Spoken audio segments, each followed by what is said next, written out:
Bazen behin, ahotsu dituriko pertsonaia bat Gorbeia mendian bizi zena, eta egunero gure Olabide ikastorara jaisten zena ikasleekin egoteko, eta euskaraz mintzatzeko, bere Gorbeiako etxean bakarrik sentitzen zelako.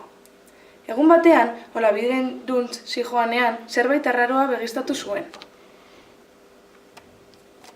Baina zer arraio da hau? Zerutik meteoritoak erortzen ari ziren. Ahotsu oso larrituta zegoen eta ez zuen ezer ulertzen.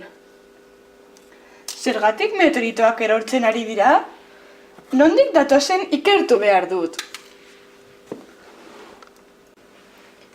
Ahotsu bere ikertzeko ekipaia hartu eta azkar batean meteoritoak utzitako arrastoak jarraitu zituen.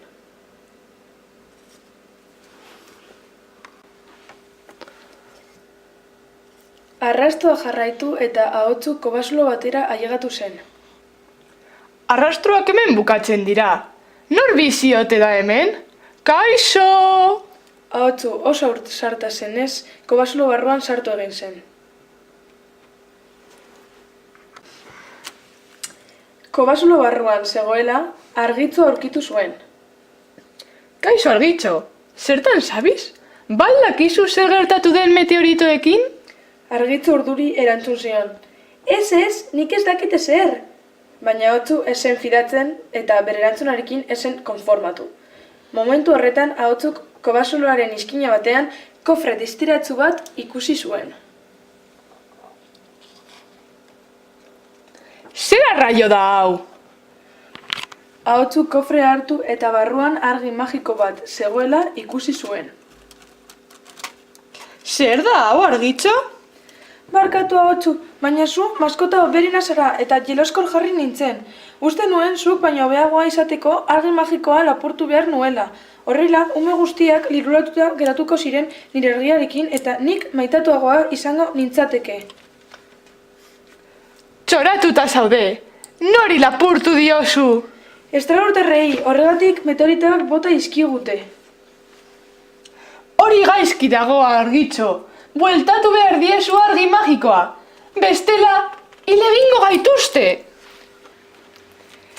Bat-batean estralurtarrak agertu ziren.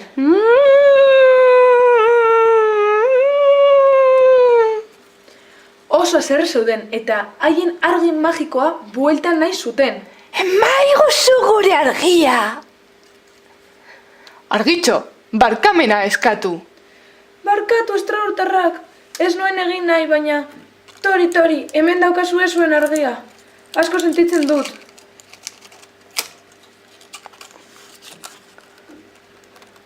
Bueno, barkatzen zaitugu, baina zerbait gehiago nahi dugu.